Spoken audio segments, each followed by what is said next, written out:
नमस्कार दोस्तों, आप सभी का अपने YouTube चैनल कंपटीशन कंप्लीट में स्वागत है। आज हम पढ़ने वाले हैं गवर्नर और इसके गवर्नर के जो भी शक्तियां होती हैं, पावर्स, प्रिविलेजेस, सब कुछ पढ़ेंगे। और साथ ही साथ जितने रिलेटेड आर्टिकल से गवर्नर से रिलेटेड सारे आर्टिकल 153, 155, 57, 58, 56 मतलब जितने आर्टिकल्स हैं उन सब आर्टिकल्स के बारे में थोड़ा थोड़ा 5 मिनट के अंदर डिस्कस करेंगे। इससे पहले मैंने गवर्नर के प्रिविलेजेस के ऊपर वीडियो अपलोड कर दिया है, तो आप लोग वहाँ चैनल पे जाके देख लीजिए प्लेलिस्ट में। तो देखिए, गवर्नर के बारे में हम पढ़ते हैं। तो आर्टिकल 356 क्या कहता है कि there shall be governor for each state, यानी कि हर एक स्टेट में एक गवर्नर होना चाहिए। ठीक, तो ये क्या कहता है, आर्टिकल 153 कहता है। 155 कहता है कि अपॉइंटमेंट ऑफ द गवर्नर किसके द्वारा किया जाएगा, तो प्रेसिडेंट के द्वारा किया जाएगा। हु अपॉइंट गवर्नर, तो गवर्नर का जो ओथ एंड अफर्मेशन का काम करता है, अफर्मेशन देने का काम प्रेसिडेंट करते हैं, यानी कि राष्ट्रपति के द्वारा गवर्नर की नियुक्ति की जाती है। 156 क्या कहता है, तो 156 कहता है कि गवर्नर के ऑफिस कार्यकाल जो है 5 सालों के लिए होगा, और अगर कुछ वायलेशन वगैरह करते हैं तो इन्हें निकाल दिया जाएगा, यानी कि इनका कोई फिक्स टर्म भी नहीं होगा। यानी कि 5 साल फिक्स होगा, बट 5 साल भी फिक्स नहीं होगा। अगर कोई वायलेशन वगैरह करते हैं, इन्फ्रिंज करते हैं पार्लियामेंट या फिर कॉन्स्टिट्यूशन का, तो निकाल दिया जाएगा। 157 क्या कहता है गवर्नर के बारे में, तो आर्टिकल 157 कहते हैं कि ये इंडिया का 157 क्लॉज ए कि ये इंडियन सिटीजनशिप होना चाहिए इनके पास, यानी कि जो ये इंडिया का सिटीजन होना चाहिए गवर्नर बनने के लिए।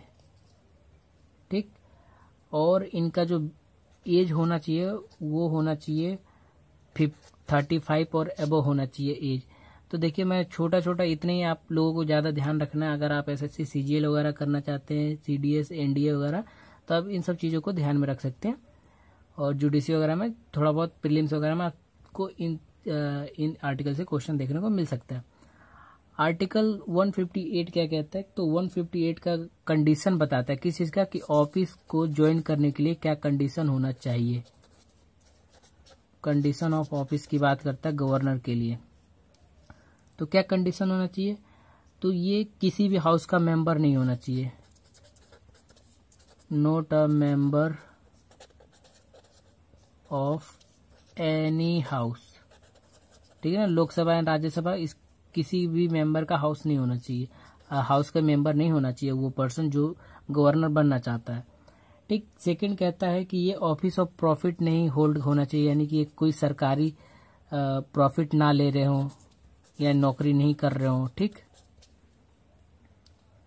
सी कहता है कि विदाउट रेंट ऑफ हाउस इनको मिलेगा, यानी कि जो इनको हाउस मिलेगा, घर मिलेगा, वो विदाउट रेंट होगा, यानी कि इनसे रेंट नहीं लिया जाएगा, विदाउट रेंट। ठीक, और डी कहता है कि इनको अलाउंस वगैरह जितने भी होते हैं खर्चे वो मिलेंगे। तो ये इतना इम्पोर्टेंट नहीं है, बस आपको ये इतना क्वालिफाई रखना है कि ऑफिस ऑफ प्रॉफिट नहीं होना चाहिए इनके पास। अगर प्रॉफिट कहीं से ले रहे हैं या बिजनेस वगैरह कर रहे हैं या फिर सरकारी नौकरी कर रहे हैं, तो इनको गवर्नर नहीं बनाया जाएगा।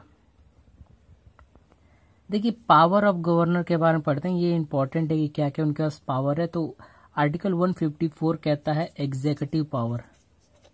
क्या है एग्जीक्यूटिव पावर, अभी क्या है इनके बारे में थोड़ा थोड़ा डिटेल में आपको बताता हूँ। पहले मैं आपको बता दूं 168 क्या कहता है, लेजिस्लेटिव पावर।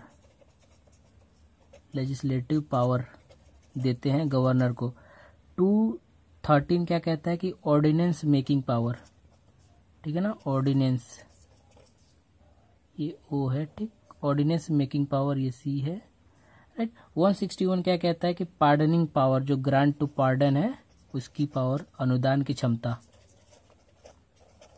368 क्या कहता है कि जो एक्स्ट्रा प्रिविलेजेस है, जैसे 61 आपको नजर आएगा, प्रेसिडेंट है, प्रेसिडेंट को प्रिविलेजेस मिलता है, उसी प्रकार जो है गवर्नर को प्रिविलेजेस मिलता है। तो देखिए, हम डिटेल में थोड़ा सा बात कर लेते हैं कि आर्टिकल 154 जो पावर ऑफ गवर्नर क्या काम करता है, इनका ये होते हैं एग्जीक्यूटिव हेड, यानी कि जो स्टेट का पार्लियामेंट और लोकसभा है, जहाँ एग्जीक्यूटिव हेड जो कार्यकारिणी है स्टेट की, उसके हेड होंगे, मतलब स्टेट के पूरी तरह से हेड होंगे। सीएम जो होता है वो नाम का होता है, जो हेड होता है असली वो गवर्नर होता है, राइट।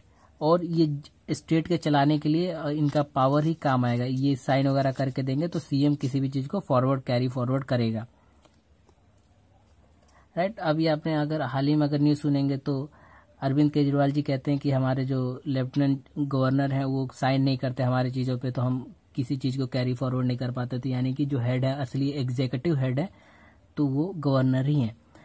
आर्टिकल 168 क्या कहता है कि ये एक एंग्लो इंडियन, कौन एंग्लो इंडियन, आंग्ल भारतीय, जो कि अंग्रेज आए यहाँ पर, यहाँ शादियाँ वगैरह की तो उनके जो बच्चे होते हैं उनको एंग्लो इंडियन कहते हैं, आंग्ल भारतीय।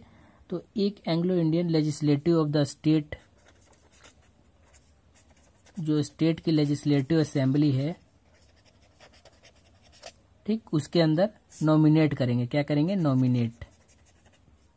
याद रखिए कि सिर्फ राज्यसभा लोकसभा में प्रेसिडेंट ही नहीं नॉमिनेट करते, गवर्नर भी नॉमिनेट करते हैं। इसके ऊपर मैंने वीडियो पूरा बनाया हुआ है, आप लोग देख लीजिए प्रेसिडेंट के ऊपर।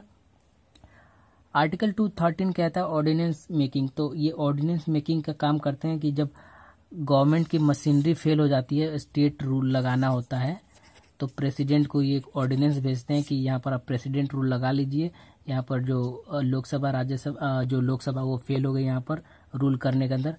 और ग्रांट पावर जो है पार्डनिंग का पावर, है ना, पार्डनिंग का पावर, कि ये किसी को जैसे राष्ट्रपति के पास होता है किसी का सजा कम करवाना हो, सजा कम्यूट करवाना हो, कि जैसे किसी को फांसी की सजा मिली है तो उसे अच्छे से देखना, उस सजा उसके फैक्ट को परखना, फिर उसके बाद ये पार्डनिंग कर देंगे, उसको सजा कम कर देंगे।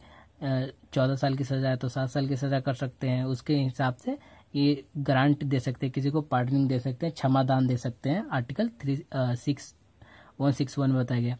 और आर्टिकल 361 में बताया गया कि इनके प्रिविलेजेस क्या है, कि इनको गिरफ्तार नहीं किया जा सकता, चाहे सिविल हो चाहे क्रिमिनल मैटर्स हो, जब ऑफिस टर्म में हो। ये बहुत सारे इसके ऊपर मैंने वीडियो बनाया हुआ, बहुत वाइड कॉन्सेप्ट है प्रिविलेजेस का, तो आप वॉच कर लीजिए। तो आई होप कि आपको ये वीडियो अच्छी लगे तो लाइक कर दीजिए, शेयर कर दीजिए और सब्सक्राइब कर लीजिए। साथ ही साथ बताइए और किस चीज़ की मैं और चेंजेस कर सकता हूँ। Have a nice day.